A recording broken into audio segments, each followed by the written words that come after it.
Well, we're going to sit for about a half an hour, I think. Um, and I would say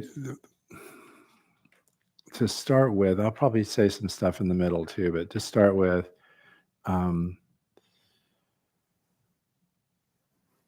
I suggest really focusing on the body from about here down. So just above your navel, you know, and below, right? And I would say yeah, exactly. So if you're sitting in a chair, to assure that you feel kind of planted, like your feet are planted and your butt is planted, and the chair is neither grabbing you and pulling you back or subtly trying to eject you. You're solidly planted in the chair, and that's actually a thing. Uh, some chairs you try to sit, zazen in them, and they're constantly trying to throw you over onto your face, and then some of them are trying to suck you back into some kind of slouchy, unsustainable position. So to settle yourself so that you really feel planted, and that your lower body is a solid support for your upper body, basically. And the same is true for sitting on a mat, right? Or is to, if you're sitting cross-legged, maybe try and notice whether the weight and down pressure on your knees is at least relatively balanced, because that makes it more possible to feel upright. If you're um, if you want, yeah, find something to prop under you so that your cross-legged posture feels balanced, right? And then, so for the next part, now that you've sort of settled that, and I would say focus for a moment on the muscles in your legs, your psoas muscles, your quads, and down. Like, really see what it takes to have them experiencing a kind of even amount of pressure and twist, you know, um, so that your psoas muscles, your lower stomach muscles, the muscles in your lower back can be somewhat engaged but pretty relaxed, and that relaxed nature extends into your quads, so that there's this thing that can happen where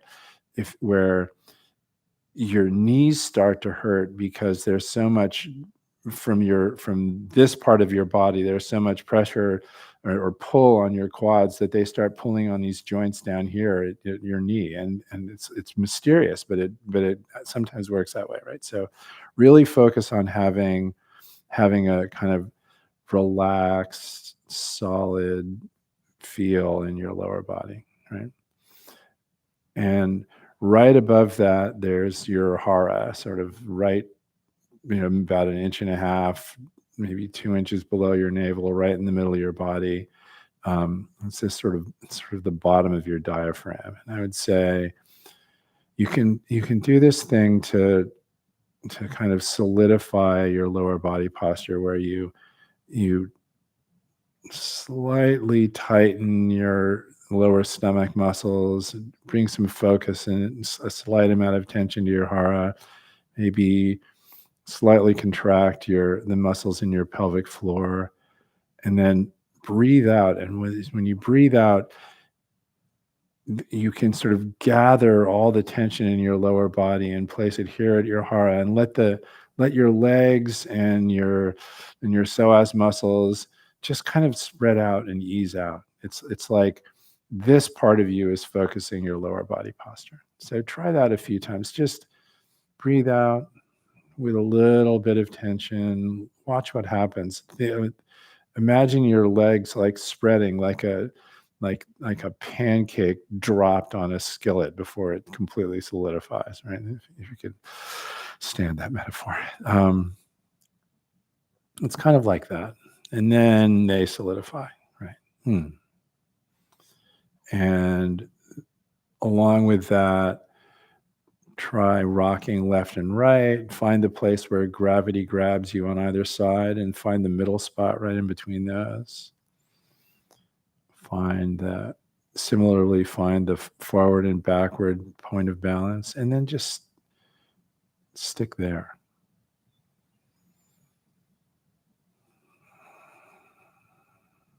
And it's as though you're in your lower abdomen, you have a sort of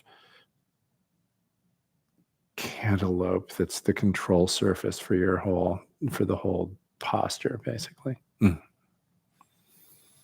And you can connect with it by breathing. So attend to that for a while, and then we'll see what happens.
So by now, um, it's probably happened a few times that you've been present and then involved in thinking and then present again and then maybe involved with thinking, right? Yeah, probably a bunch of times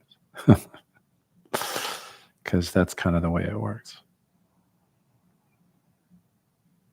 But it's worth noting that even if you're, pretty tangled up in thought, right?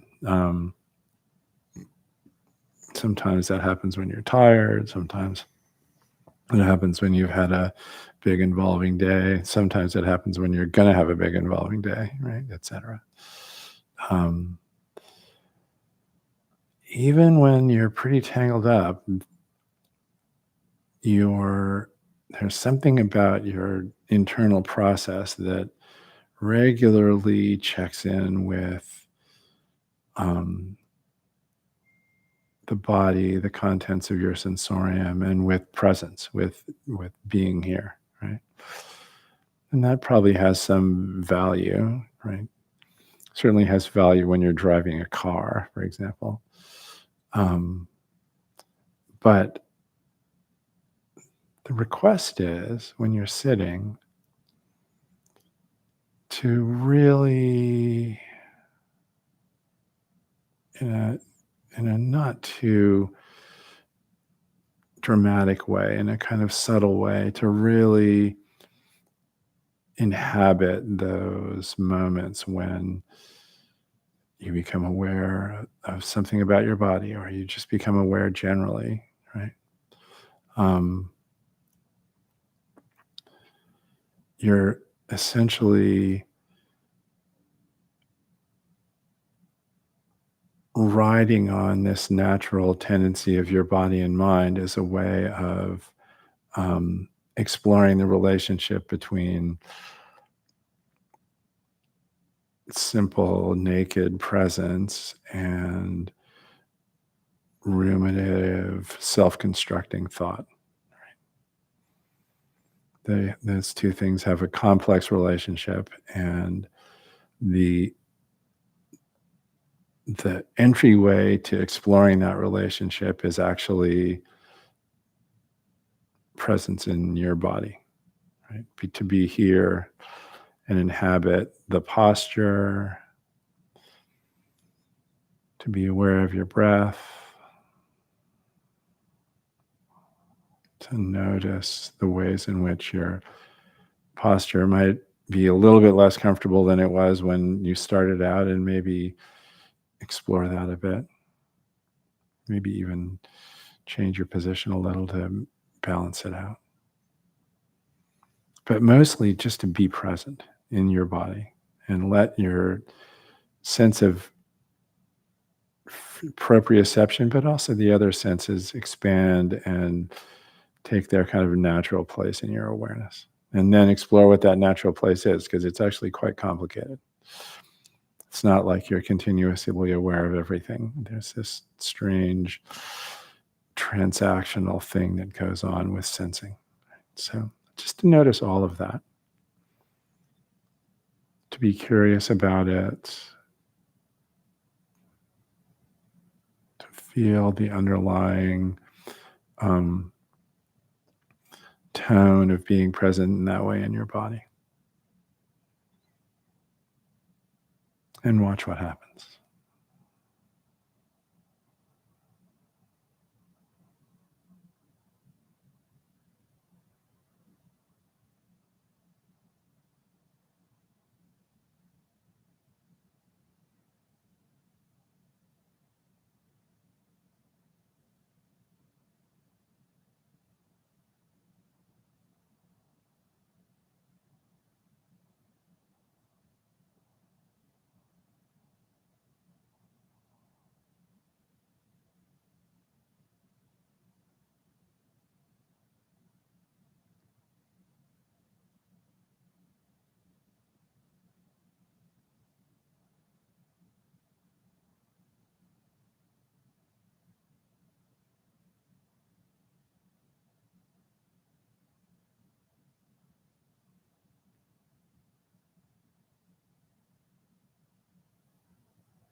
So make yourself comfortable if you aren't already. And so I wonder if anybody has any questions about the sitting, about any of the stuff that I said, about the exercise of returning to inhabiting your body whenever the opportunity arises. Any of that stuff? Any questions or comments? I'm trying to train my body to physically tolerate that. Mm-hmm. I've had knee surgeries and Yeah. It's a big obstacle for me to sit like that. Yeah. And I'm getting better at it. Yeah. But I feel very crippled right now. Oh, I'm sorry to hear that. But it's okay. Yeah. If it was unbearable, I would stop. But right. But it's an issue. Have you explored? I mean, so the you probably know all this. The kind of main things you have to work with when you're trying to make yourself comfortable have to do with the height of your seat, like obviously. So when I had San Francisco Zen Center, there are people that sit on 3 zafus, right? And the reason is that when they're down here like this, it's harder to find a position that's comfortable for their back, right? And then when they elevate, when trivially, if you're up here like this, your back can do anything it wants basically, and it's pretty comfortable, right? So there's somewhere in the middle there's a sweet spot for everyone pretty much, right? And then the other stuff has to do with finding the like this posture takes a pretty long time to develop for most people who spend their lives sitting in chairs, right? Because your hips and knees, and to a certain extent, ankle joints, don't generally start out with enough twist to be able to do this. But after a while, the twist in those joints can slowly develop if you don't push it too hard, and then it becomes more comfortable. But even with other cross-legged postures, it has the same. The same thing is true. A lot of it has to do with working with the available twist in all of these joints, right? And so you explore that for yourself, and then the last part is the other great thing about lotus posture is that it brings your knees in as far as possible. If your knees are splayed out, it can be more comfortable. Like in, say, Burmese or something like that. But typically, my knees are easily 6-ish inches further apart than they were. And that puts some interesting pressure on, at least for me, in my psoas muscles and the muscles up around the top of my quad. So it's worth trying to balance those things out too, basically. But anyway, yeah, totally. Well, it's good. It's good. It's good that it's progressing, right? So yeah. Mm-hmm. Anything else?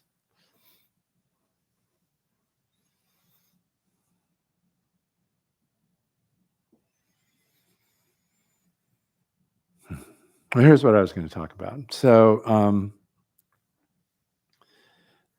there's a koan. It's case 42 in the Book of Serenity, and it's kind of got this slightly improv comedy feel to it. But so this monk asks a Tang Dynasty Zen teacher by the name of Nanyang. He says, "So, what or who is the vairochana of one's own body, right?" Which is a kind of complicated question because it points to a lot of Buddhist iconography and philosophy and so on and so forth. But I'll tell you the whole thing, and then we can we can explore that. So Nanyang says, "Go get me that pitcher of water over there." And the monk gets up and gets it and brings it and puts it down in front of Nanyang. And he goes, "Okay, now put it back." And he puts it back and he comes back over and he says, "Okay, so what is the Vairocana of one's own body?" And Nanyang says, "That old Buddha is long dead." And that's the end of the story, right? So you can see the sort of, improv comedy part. But so to clarify the sort of esoteric terminology. So there's this schema, maybe a little bit of background. So, like Zen came into being in, it's very hard to know when, but the philosophical and practical aspects of Zen were developed in the context of this Chinese Buddhist school, which was not called the Zen School. There was, if anything, it was called the East Mountain School. And there are a bunch of teachers. If you look at what was concocted in the Song Dynasty for an ancestral lineage of Zen, if you look at there's a block of teachers in the sort of early Chinese part of Buddhism that are from the East Mountain School, right? And then it moved on, and finally, in the Song Dynasty, it was when they kind of cooked up the whole notion of Zen as a school and a lineage of teachers who expounded it, basically. But early on in that development, there was this sort of axiomatic framework that was supposedly set up and is usually attributed to the sixth Zen ancestor, this Chinese teacher with a really unusual story called Huineng, which I won't get into, but it's a great story. And he basically says something like, you shouldn't rely too much on textual teachings and conceptual understanding or conventional understanding and so on and so forth. All the significant ways in which the Dharma is transmitted happen in living relationships between people and between people and things. That's where it all happens, right? And don't spend too much time puzzling about that stuff or cooking up conceptual frameworks, because there needs to be a conceptual framework, but you don't have to make it too elaborate, right? And then they went on and they produced this dizzying blizzard of schemas and lists of mental qualities and lists of different kinds of Buddhas and so on and so forth. And by the time this thing was written down, Vairocana, this story was written down in sometime in the 10th century or something like that, maybe even a little later. Yeah, I think 10th. But anyway,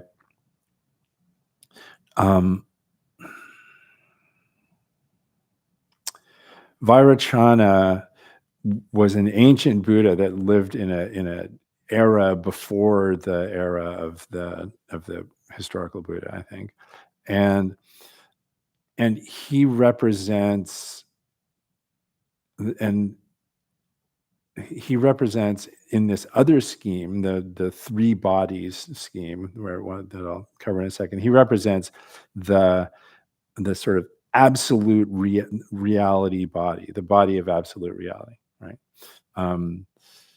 So, and then there's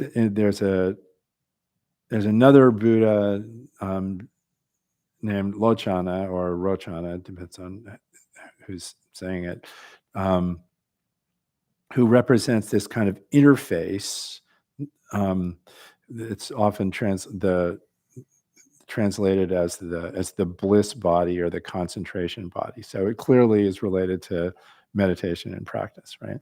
And then there's the sort of concrete body of the historical Buddha. And so the Buddha is said to have these three bodies: the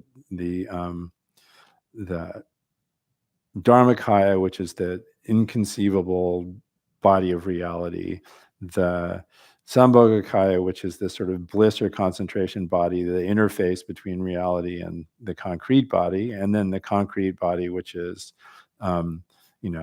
the body of the historical Buddha. And those are represented by they're represented by the historical Buddha, this other, and these two kind of mythic Buddhas that.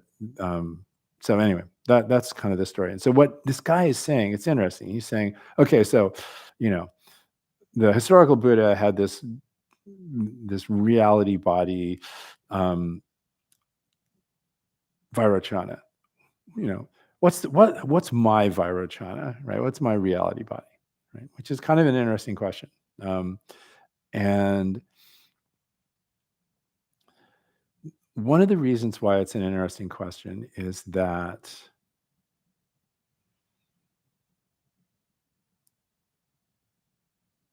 when you sit down to practice, right? When you sit down to meditate, when we were sitting there, for lack of a better word, exploiting the moments of connection that we had, the moments where our mind was fundamentally aware of the activity of the moment, the rumbling of the AC, the ringing in my ears, the twinge in my right hip or something like that, right? That's a kind of mode of being that shows up particularly in a meditative context, that has a very different flavor from the kind of what people think of as everyday cognition or everyday mind, right? And there have been a bunch of terms cooked up to describe those two kind of modes of modes of mental engagement, right? And they often have kind of loaded names, like the one of the schemas that I'm most interested in studying was cooked up by this early Tang Dynasty teacher whose name was Dongshan, and he's credited with being the founder of the school that I'm a part of, but also I think his name actually means East Mountain. So he was also associated with that, right? And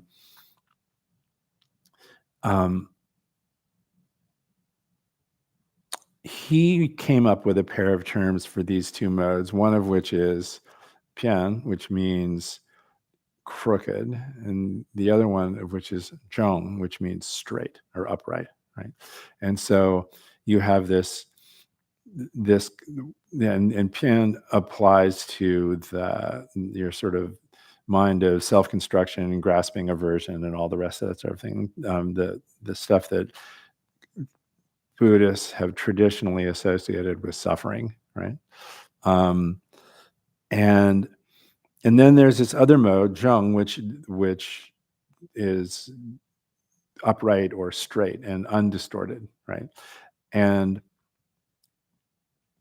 obviously, you might think, well, I want a little more of that and a little bit less of the other. But the fundamental truth is they're both super important. We couldn't, like walk down the street, let alone walk down the street and chew gum without our mind of self-construction and rumination, etc. All of that stuff. It's really, really important. It's how we it's how we imagine ourselves in the world and imagine ourselves as sufficiently separate from the world to be able to walk around in it, right? And to have this, our capacity for language and long-range planning and this rich, complicated sociality that we all cook up together.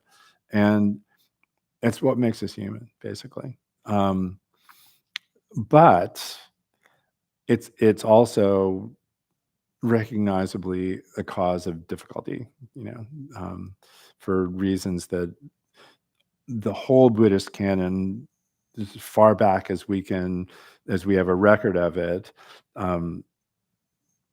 outlines kind of definitively, right? So there's that mode, and then there's this other mode. There are other words for it too, like in Zen Mind, Beginner's Mind, the most famous book by the founder of San Francisco Zen Center. He calls them either big mind and small mind, or big mind and everyday mind, something like that, right? Those are also kind of loaded terms, but because everybody wants to have the big mind, right? But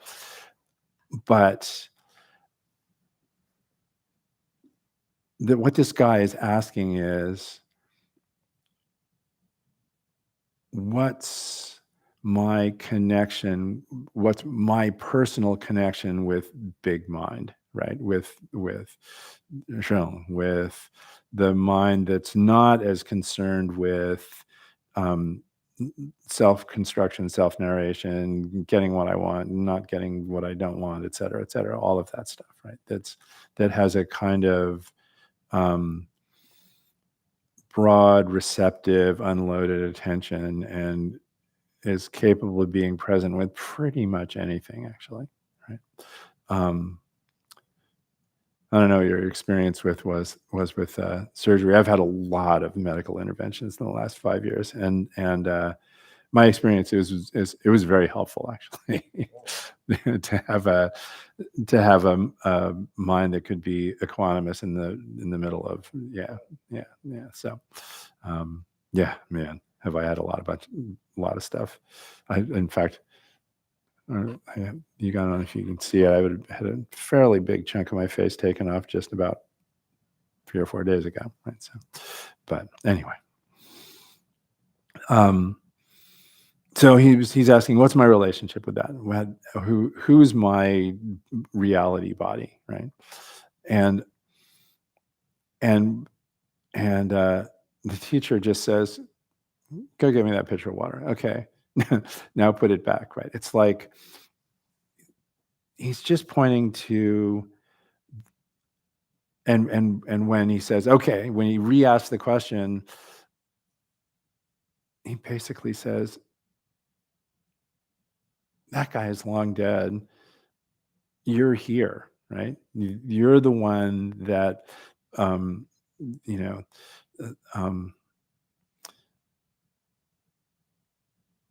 sets the mind and body in motion, and is looking at the universe from this particular unique point in the entire history of the cosmos, right? And so just to allow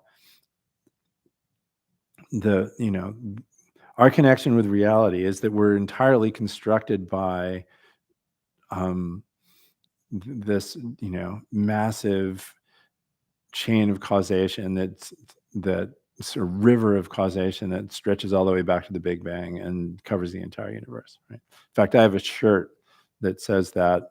My daughter made it for me for my birthday.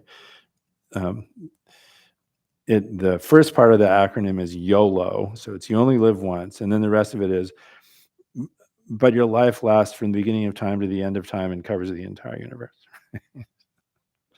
That we're that, right? And so the reality, the ungraspable, interdependent co-arising of all being is expressing itself here in this way that that provides a unique and unbelievably invaluable perspective, right? And we can moment by moment inhabit that, right? That's amazing. And we inhabit it equally when we're walking around, doing the dishes or getting a pitcher of water or something like that, and when we're sitting. Um, it's a little clearer when we're sitting because the proposition is simplified. You don't even have to walk across the room. You can just, or talk or anything. You can just explore what it means to be present with it from this precise perspective, right? Marvelous.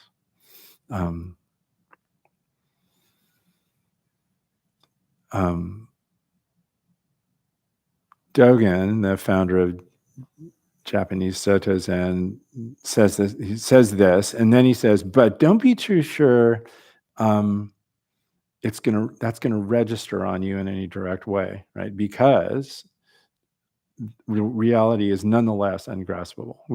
Like, is anybody familiar with what was his name? The Armchair Lectures by the physicist, famous physicist. Was it Feynman? Thank you. Yeah. He has this. He has a bunch of armchair lectures, but one of them, he says, "Okay, so you're sitting here. Imagine yourself as a spider floating on the surface of a swimming pool." Have you heard this? He says, and imagine that there's activity in the swimming pool, like, Jimmy is doing a cannonball off the diving board and people are swimming laps and so on and so forth. And imagine that you're just floating on the surface tension of the swimming pool, but you discover that by analyzing the waves that pass, under your body, you can figure out what's going on in the pool, right? And he says, so basically that's what we are, right? In a different, physical domain, but we have these little holes in our bodies, right? And through them, sensations arise, and we're usually vibrations of various sorts, and not all vibrations, but a lot of vibrations. And you could argue that even the stuff that's chemical is still in some ways mostly just vibrating, right? But we take in all this information, and we build it into a picture of what's happening in the world. Is that picture reality? No, it's clearly not. But we still build it into a picture of the world, And he says that's pretty good. But lest you get too cocky, note that there's so many more waves passing through your body that you never even sense, right? There's much higher frequencies, much lower frequencies than you can sense. He goes, this is it was an earlier era, but he goes, there's Radio Moscow passing through your body right now. Just kind of great. And he says, you know what this is? It's the inconceivable nature of nature, right? Which is probably about as close as Feynman ever got to talking like a Buddhist. But any Buddhist in the Tang and Song dynasties, if you translated inconceivable nature of nature, they go, yeah, I know what that is. And they have a phrase in the actual Tang dynasty literature and Song dynasty literature, which is basically it's the mutual arising of all being, right? That's kind of their term for absolute reality. And you can add on, ungraspable and inconceivable at the beginning of it. So we're an expression of that. So, and each of us is a unique expression of it. And we have even though we can't understand it because we're working with a imperfect, evanescent model moment by moment. Nonetheless, we're still an expression, right? And the proposition of practice is that it's possible to settle the distortions of your agenda seeking, generalizing, concept addicted mode, the crooked mode, to the point where actually a whole bunch more of what it's like to be human can register even in your awareness, right? Again, do we have to understand it? No. Does it happen? Yeah, absolutely it happens, right? And that's what the guy was asking about, right? How does that happen? Well, it just happens in the midst of everyday activity. So, go get some water and then put the pitcher back. Anyway, what time is it? So, any questions about that? You mind repeating it again? The koan? Yeah, absolutely, of course. So, a monk asked Nan-yang, he says, "What's the vairochana of one's own body, of my own body?" Right? And because you can play that trick because there probably wasn't a pronoun or any kind of possessive thing in it at all, right? The underlying Chinese in this stuff is pretty terse, right? But so it says, what's the vairochana of my own body? And Nanyang says, "Go get me that pitcher of water." And he and the monk goes and gets it and brings it to Nanyang. And Nanyang, I think it doesn't say he actually drinks any. He just says, "Okay, put it back." And so the guy comes back and he says, "Okay, so what's the vairochana of my own body?" And Nanyang says, "That ancient Buddha is long gone." That's the whole story. So, questions, comments, complaints?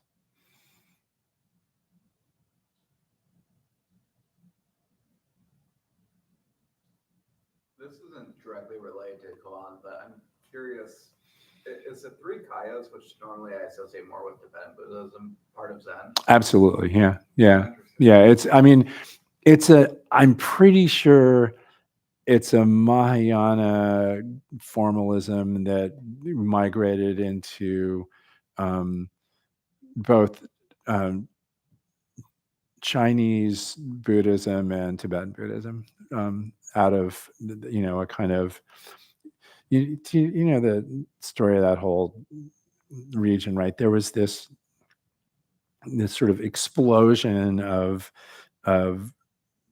Buddhism out of northern India, and starting kind of in the last portion of the century or two before the beginning of the Common Era, and up through the beginning of the Common Era. And there was a whole Buddhist kingdom in Central Asia where there are a lot of scholars and so on and so forth, and some combination of Chinese scholarship, being a Buddhist by that point was a lot like being a grad student, right? They'd go to these big universities and hang around and debate and do all this other stuff, right? And probably do some meditating, right? And so by that time there were I think roughly 30 Buddhist sects, right? And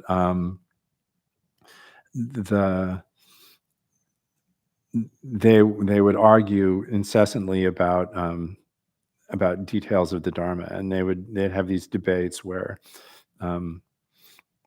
two different groups would come together and they debate each other, and whoever won got to run a flag up a pole and all that sort of thing. It was really kind of great. And there was a big argument between the Sarvastivadins, who were the kind of most popular Buddhist sect or school of the time, who had cooked up a really comprehensive and excellent sort of description and explanation of human subjectivity, basically, which is kind of cool. The scheme of the five skandhas, you've probably read about it, but and their idea was that all of that stuff was reality, and what they were doing was essentially kind of like science, right? They were studying it, and your function as a Buddhist was to study it and then learn more about it and write it down in these documents that they called the Abhidharma, right? Which is and then there were a bunch of other people that were like, no, it's not real. What are you talking about? And they had these, they argued a lot, right? And so the usual story, and it's not totally clear how exactly true this is, but the usual story of the birth of the Mahayana is that it was born out of that ferment, and this guy Nagarjuna just decided he had enough of this sort of thing, and he wrote a series of documents, but in particular he wrote this document called something like the virtue of the middle way. And what it is it's a series of knotty like logical propositions that kind of turn themselves inside out, right? The intention of it is to prove that if everything, as we were saying earlier, arises together in an interconnected way, right? In this richly interconnected way, which is everybody's note, the sort of central notion of reality in Buddhism, and has been for way before the beginning of Mahayana Buddhism, actually, right?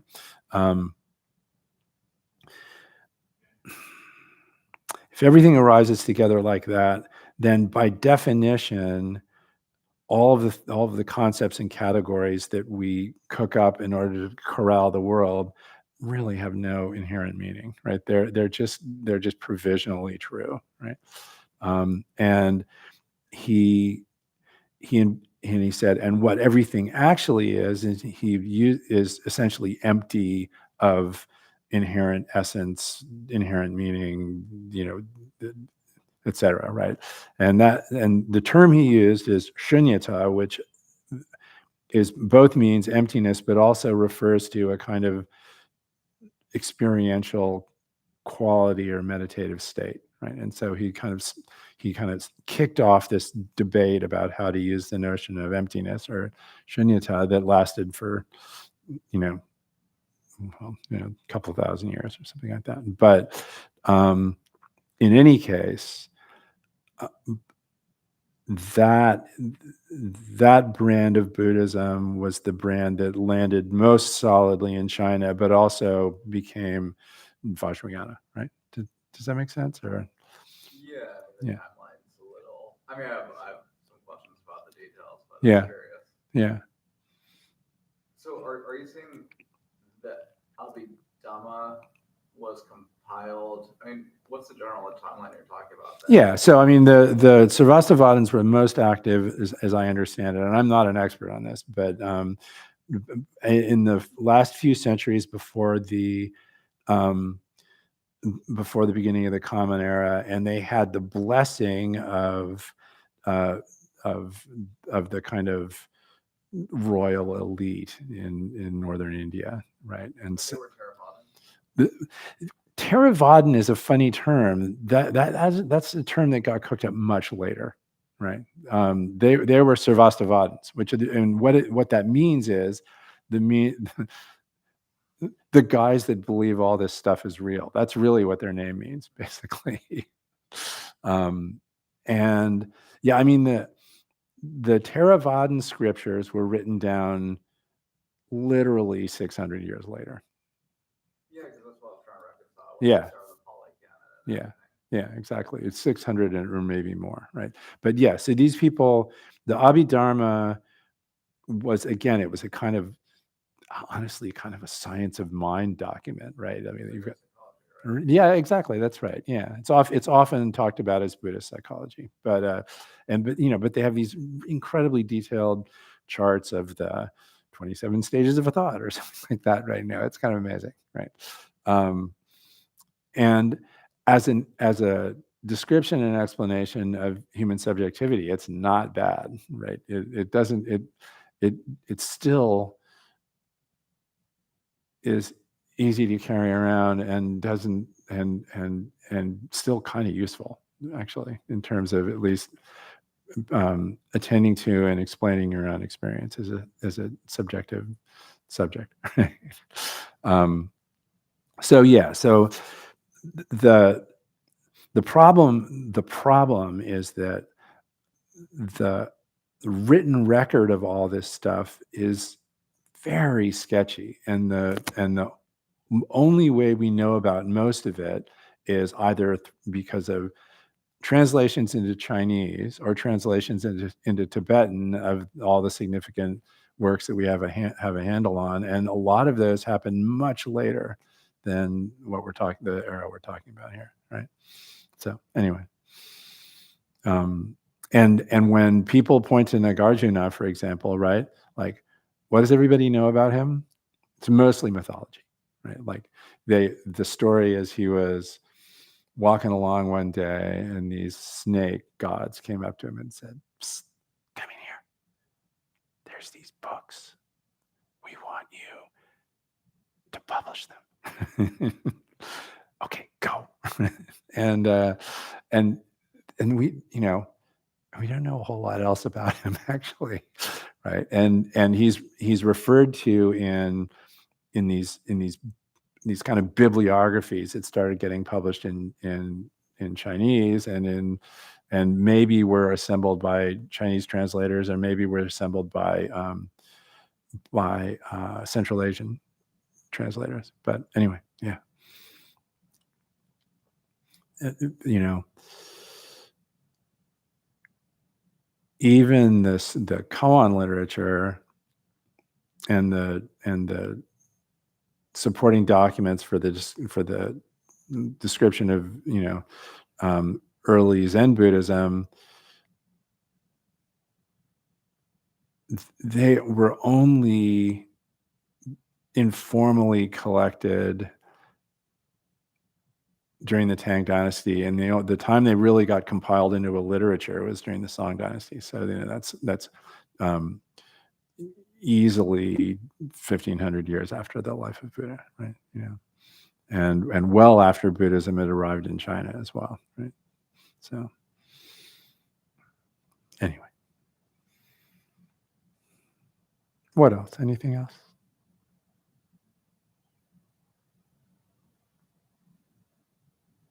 What time is it? You want to sit for 10 more minutes? Let's do it.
Well, thanks so much for coming in. It was really great to see you.